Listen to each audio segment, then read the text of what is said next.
महाभारत एक ऐसा ग्रंथ जो हमें धर्म और अधर्म का ज्ञान देता है। इतिहास की सबसे महत्वपूर्ण कथाओं में से एक ये ग्रंथ हिंदुओं का पांचवा वेद कहलाता है।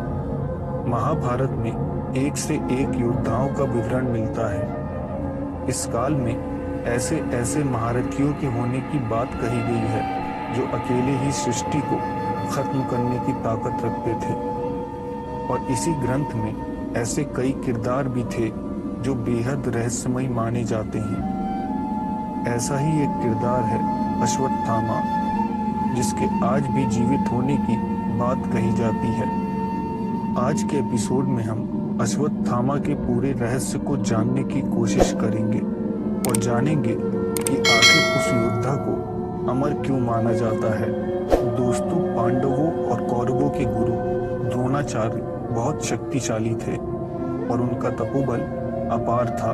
उन्हें रणभूमि में मारने के लिए छल का प्रयोग करना आवश्यक हो गया था, नहीं तो उनकी जान लेना किसी के बस की बात नहीं थी। द्रोणाचार्य और उनकी पत्नी कृपि एक ऐसा पुत्र चाहते थे जो बलवान और चिरंजीवी हो। द्रोणाचार्य ने वर्षों तक भगवान शिव की तपस्या की। शिव उनकी तपस्या से प्रसन्न हुए। तब द्रोणाचार्य ने उनसे एक ऐसा पुत्र मांगा जिसकी शूरता स्वयं शिव जैसी हो।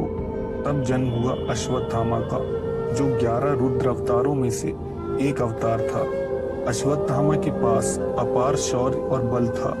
वो बचपन से ही चिरंजीवी थे। इसका मतलब उनका शरीर अमर था।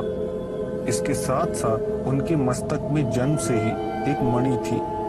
ये मणि काफी चमत्कारी थी। इस मणि के धारक को किसी भी हथियार या बाण से कोई क्षति नहीं होती।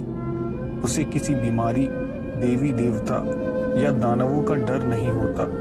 ना ही उसे भूख प्यास परेशान कर सकती है। इस मणि के अलावा अश्वत्थामा को अपने पिता से जबरदस्त धनुर्विद्या और ब्रह्मास्त्र का ज्ञान भी प्राप्त हुआ था। दोस्तों, अश्वत्थामा बेहद शक्तिशाली और पराक्रमी योद्धा थे, लेकिन उन्होंने धन और राज्य के मोह में दुर्योधन के साथ मित्रता की और अधर्म के रास्ते।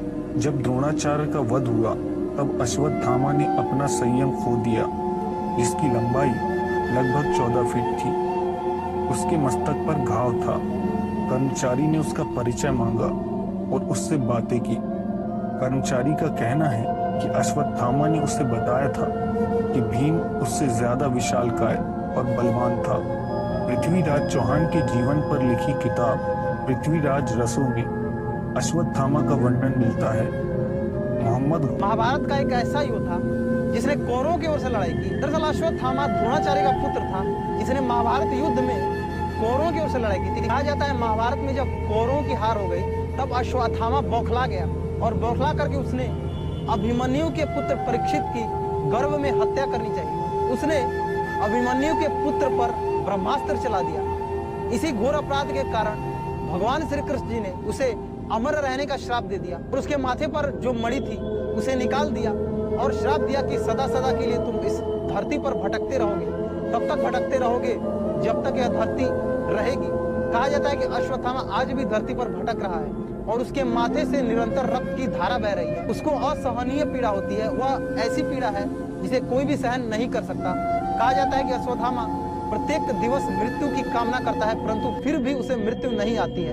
भगवान शिव के मंदिर में जाकर वह याचना करता है कि उसे मृत्यु हो जाए, परंतु उसे मृत्यु नहीं आती, क्योंकि भगवान श्री कृष्ण जी ने उसे श्राप दे दिया था कि जब तक यह पृथ्वी रहेगी तब तक तुम भटकते रहोगे। अश्वत्थामा को देखने के दावे पूरे भारत में होते हैं। अश्वत्थामा को देखने का जो सबसे मजबूत दावा है, जो सबसे पुख्ता दावा है, वो बुरहानपुर के असीरगढ़ के किले में किया जाता है। कहा जाता है कि वहां पर एक 5000 वर्ष पुराना शिव मंदिर है, जिसमें अश्वत्थामा प्रत्येक दिन आकर के जल चढ़ाता है। तापी नदी से जल भर करके अश्वत्थामा वहां पर प्रत्येक दिन चढ़ाता है। रात्रि में उस किले में कोई भी नहीं रहता और जब सुबह मंदिर के कपाट खोले जाते हैं तो वहां पर बेलपत्र, चावल और जल चढ़ा मिलता है। दरअसल कहा जाता है कि अश्वत्थामा प्रत्येक रात्रि में वहां पर आता है और आकर के जल चढ़ाता है, पुष्प चढ़ाता है और चावल चढ़ाता है, वह पुष्प ऐसा होता है कि उस क्षेत्र में तो क्या पूरे भारतवर्ष में वैसा पुष्प आपको देखने को नहीं मिलेगा। वो एक विशेष प्रकार का पुष्प होता है जो अश्वत्थामा ला करके उस बुरहानपुर के उस शिव मंदिर में चढ़ाता है। कई लोगों ने अश्वत्थामा को देखने के दावे किए, परंतु आज हम जो आपको कहानी सुनाने जा रहे हैं इसमें आप देखेंगे कि जब उस व्यक्ति ने अश्वत्थामा को देख लिया तो उसके जीवन में कितना बड़ा परिवर्तन आ गया। और एक सच्ची घटना है, कोई कपोल कल्पित कथा नहीं है। अब तक अश्वत्थामा को देखने के जितने भी दावे किए जाते हैं ये केवल कपोल कल्पित कथा ही है, ये केवल बनी बनाई कहानियां ही है। बहुत से लोग दावा करते हैं, बहुत से लोग इसको लेकर वीडियो भी बनाते हैं कि अश्वत्थामा को देखने वाला व्यक्ति ऐसा था या वैसा था, परंतु यह केवल एक कहानियां है, वास्तविकता इसमें नहीं होती है। परंतु आज जो हम कहानी लेकर आए हैं ये एक सच्ची घटना है कि उस व्यक्ति ने अश्वत्थामा को देखा और अश्वत्थामा को देखने के बाद उसके जीवन में देखिए क्या बदलाव आए। और अश्वत्थामा को देखने के बाद हम देखेंगे कि उसके जीवन में कितना बड़ा परिवर्तन आए। पाला बुरहानपुर के किले के पास ही छोटा सा गांव है जिसमें पाला नाम का एक व्यक्ति रहा करता था। घटना आज से लगभग 5 या 6 वर्ष पहले की है। दरअसल पाला उन दिनों भेड़ बकरियां रखता था और पाला की आदत थी कि वो प्रातः काल सुबह उठ करके भेड़ बकरी को चराने के लिए बुरहानपुर के किले में जाया करता था। उसके आसपास के खेतों में जो है भेड़ बकरियों को चराया करता था। पाला की आयु लगभग 70 वर्ष हो चुकी थी और प्रत्येक दिन की उसकी एक दिनचर्या थी कि वो प्रातः वेला में जो है सुबह सूर्योदय से पहले पहले भेड़ बकरियों को ले जा करके चरा करके आ जाया करता था। क्योंकि पाला एक किसान था और दिन में उसे किसानी का कार्य करना होता था, खेती का कार्य करना होता था, इसीलिए वो अपनी भेड़ और बकरियों को प्रातः काल में ही चरा करके ले करके आया करता था। एक दिन पाला जब अपनी भेड़ बकरियों को वहीं बुरहानपुर के पास ही चरा रहा था, वहीं एक खेत में चरा रहा था, तो उसने अचानक एक लंबे चौड़े व्यक्ति को देखा। इसकी कद काठी तकरीबन 6 या 7 फुट थी। वो झाड़ियों से निकलता है और पाला के समक्ष आ जाता है। पाला जब उसे देखता है तो उसकी आंखें चौंधिया जाती है। पाला को समझ में नहीं आता कि आखिर ये कौन व्यक्ति है। पाला जैसे ही उससे कुछ पूछने वाला होता है तभी वो लड़ने की चुनौती देने लगता है और पाला के पास धीरे धीरे आने लगता है। पाला भयभीत हो जाता है और सोचने लगता है कि आखिर ये व्यक्ति मेरे साथ क्या करना चाहता है।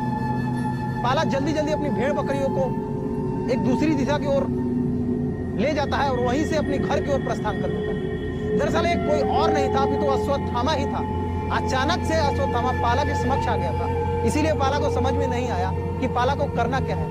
पहली बार आज पाला को अश्वत्थामा से सामना हुआ था। यह सब देखकर पाला घबरा जाता है। पाला अपने घर जाता है और 7 दिनों के लिए बेहोश हो जाता है। पाला को समझ में नहीं आता कि आखिर उसने क्या देख लिया। उसकी छवि देखकर, उसकी भयानक स्थिति देखकर पाला का मानसिक संतुलन बिगड़ जाता है और पाला 1 हफ्ते तक पूर्ण रूप से जो है आप कह सकते हैं उसकी मानसिक संतुलन खराब रहती है और पाला किसी को नहीं पहचानता।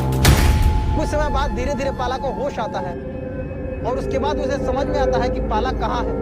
दरअसल पाला अपने परिवार के ही बीच में था, परंतु उसका मानसिक संतुलन बिगड़ गया था, जिसके कारण पाला अपने घर वालों को नहीं पहचान पा रहा था। 1 हफ्ते बाद पुनः जब पाला ठीक हो जाता है तो पुनः वो अपने भेड़ बकरियों को लेकर वही बुरहानपुर के किले के आसपास ही चराने निकल जाता है। एक बार फिर से पाला का सामना अश्वत्थामा से हुआ और इस बार अश्वत्थामा को देखने के बाद पाला की हालत और खराब हो जाती है, पाला की स्थिति और खराब हो जाती है। इस बार जैसे ही पाला घर को आता है तो उसे लकवा मार जाता है, उसके हाथ पैर काम करना बंद कर देते हैं और पाला पूर्ण रूप से लकवा ग्रस्त हो जाता है। उसकी मानसिक स्थिति अब और बिगड़ जाती है।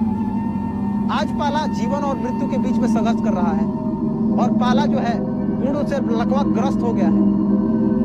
उसके पुत्र ने यह सारी घटना कह सुनाई और बताया कि किस प्रकार से झाड़ियों से जब अचानक निकल करके अश्वत्थामा उसके पिता के समक्ष आ गया, पाला के समक्ष आ गया, तो पाला को समझ में नहीं आया कि उसे करना क्या है और पाला को लकवा मार गया। पाला आज लाचार हो गया है।